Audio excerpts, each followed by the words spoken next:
The Mexican-American War started in 1846, but its story really begins a quarter of a century earlier. In 1821, Mexico won its independence from Spain. The country was in debt to both its own citizens and Britain. Mexico enticed American citizens into immigrating to the northeastern part of the country, known today as Texas. Mexico had a series of internal battles, and the residents of Texas, most of whom were English-speaking, seceded. In 1836, Texas defeated Mexican General Santa Anna and declared its independence.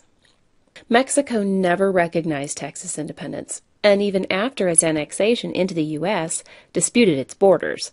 Mexico insisted the border was at the Nueces River, while Texas insisted it was the Rio Grande.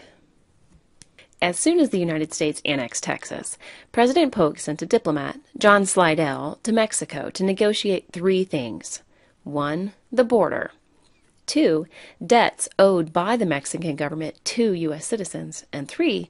The purchase of California and New Mexico for as much as $50 million before they sold it to Britain. Of course, he hoped to weave some of these issues together, such as forgiving the debts if the border were settled at the Rio Grande. But Mexico's own government was in turmoil, and unless Polk had sent someone to undo what Tyler had done, there was probably no way any negotiations would have even occurred. Slidell was sent back to Washington. But Polk couldn't live with no for an answer. This time, he sent a different kind of negotiator, General Zachary Taylor. The army occupied the disputed land southwest of the Nueces, angering not only the Mexican government, but many American citizens as well. When a few soldiers were killed in a skirmish, Polk told Congress that Mexico had shed American blood on American soil. On May 13, 1846, Congress approved the Mexican-American War, but America was deeply divided over the issue. Opponents called it Polk's War. Whigs, like then Captain Ulysses S. Grant, accused the president of provoking an unjust war against a weaker neighbor, a concept that contradicted the romantic ideals of manifest destiny, in which democracy would spread because of its own virtue.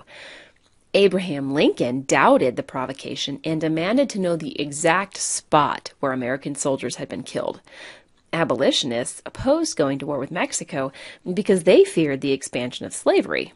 But even some Southern slave owners opposed the war because they didn't want non-whites admitted to the Union.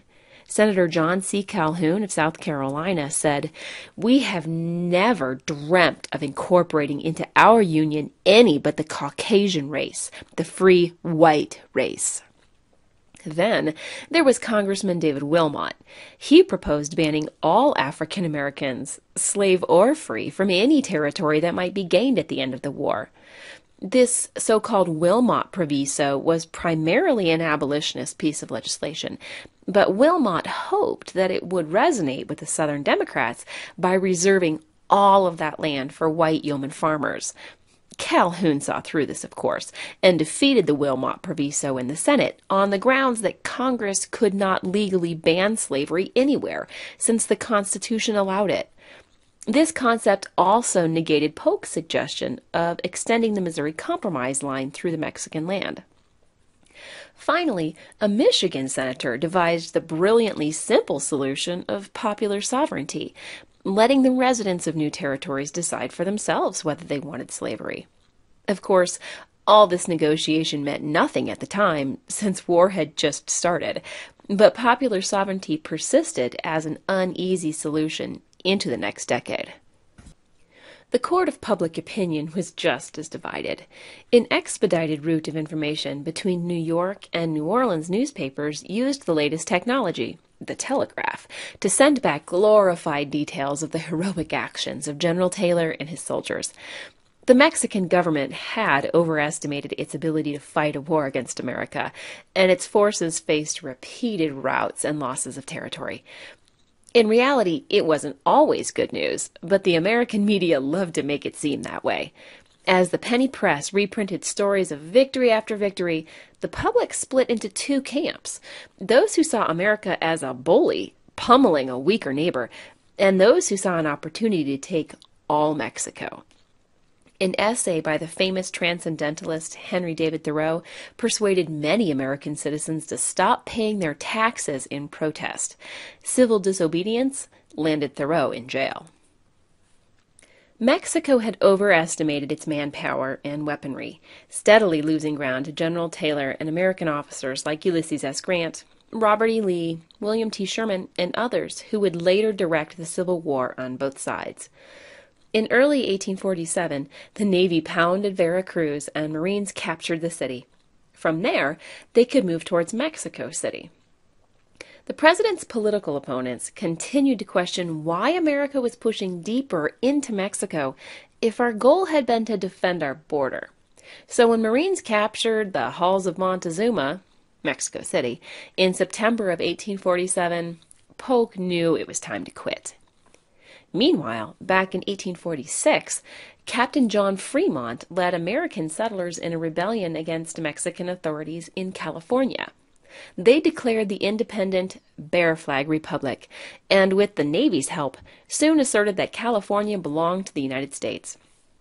When they met resistance, an Army colonel marching through New Mexico came to their rescue and defeated the remaining Mexican forces in California in 1847.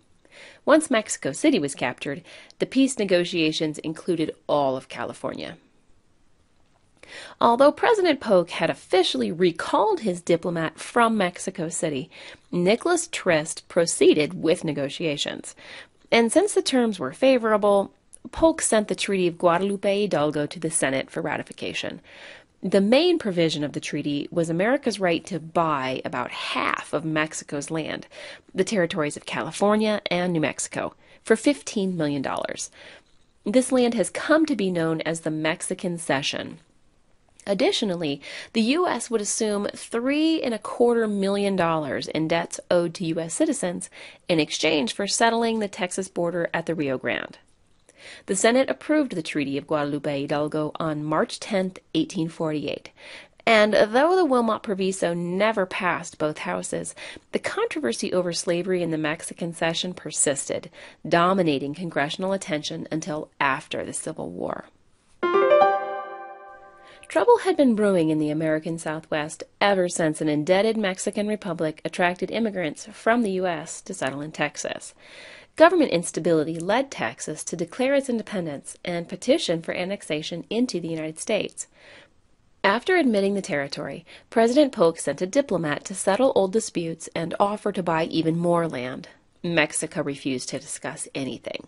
Frustrated, Polk sent the army to occupy disputed borderland, leading to the Mexican-American War. From the outset, the war was controversial in the government and with the American people. Trying to settle the slave issue, the Wilmot Proviso suggested banning African Americans completely from the land, but it failed.